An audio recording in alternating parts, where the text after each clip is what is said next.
How you guys doing today? I was told that you needed a little bit of a video so we can show you what we do around here at Hilltop Hot Rods. As you can see, we don't have a big fancy building. We've got a small two-car garage, one garage door even. That's what we work out of when it's nasty like this out here. Most of the time in the summer, because of where we live and the countryside that we live in, I work right out here on the driveway. Even if we had a big fancy garage, I'd be working right out here on the driveway.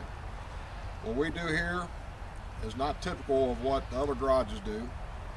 We work the old way, the way they did it back in the old days. Not a lot of fancy tools or fancy equipment. And that's pretty much the way we like it. It's a lifestyle that we live. It's not about gimmicks. It's not about the fads. It's not about the parts brands that you're putting on it. A lot of times we use junkyard stuff or old stuff. People that's collected stuff, we'll hoard through it and see what they have in order to get a real nice combination of parts to build something. It's got soul, it's got meaning. It doesn't have all this stuff like you go to the store and buy it or you order it over the internet. It's not about that anymore. We're bringing it back the way it used to be. And a lot of people can relate to it. The times of mail order and picking up the phone to do this kind of stuff, you can do that, but people's bored of it. Anybody can build a car if they open a catalog up and spend a whole bunch of money. What we do, we build stuff on the cheap, that's dependable, fast, safe, and you can drive from here to California if you choose to, and it don't cost you $30,000. It's on the cheap where the normal guy can afford to do it. And the things that we do is things that anybody can do. So they can relate to this stuff. I'm also the president of the Scroungers Car Club. I've been in the club for a long time. The club started out with 7 guys working in a garage in Amelia, Ohio, wrenching on their buddies' cars. That's how it started out.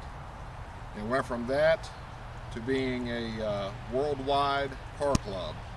We've got members all over the United States. We have members in Germany, Canada, Australia. It's a really good thing. Most of the guys that are in the club are not your typical car club guys that you see these days. We get out, we drive our cars. We don't do car shows that often, but we cruise our cars like they did back in the day.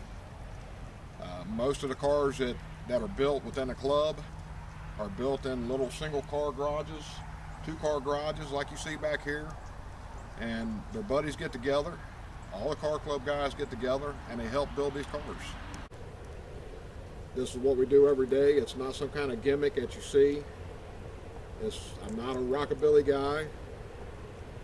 I'm not a modern day 24-inch wheel guy. I'm not into that kind of stuff. I'm not picking on anybody that is. Everybody's got to be themselves. But this is what I do. I enjoy the old way of doing things. I enjoy the old cars. It's like this car right here. This is my daily driver. I don't have a fancy, brand new Corvette. I don't have, a new pickup truck.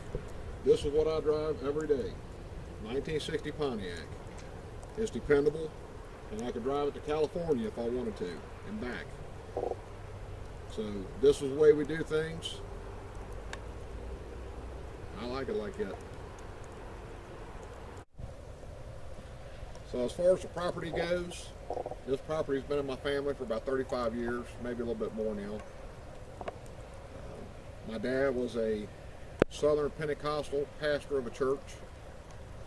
Growing up, I was a little bit of a hellion, I guess you could say. We didn't see eye to eye when it comes to things like that. I love my dad with everything that I have. It was, we've had a really good relationship through my life. It was hard because of the lifestyle that I lived, but he was the best father a man could ever have. With this property, he was up in his 80s.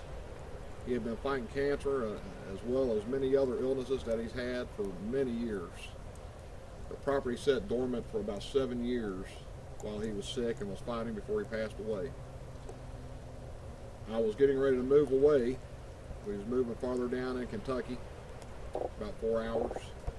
And he come to me and he told me, he says, you know, he said, the thing about it is, he said, you're building these cars and this kind of stuff. He said, right here's where you need to be at. And lo and behold, this is where I'm at.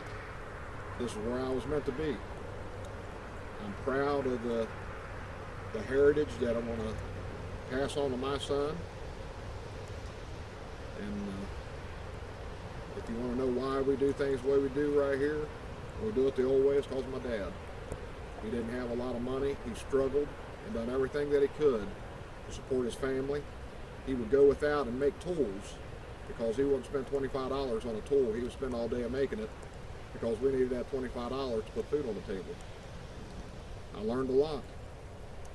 So it's not that I can't go out and get these fancy tools, but you have that feeling of accomplishment when you do something, when you start out with nothing. And I learned that from him.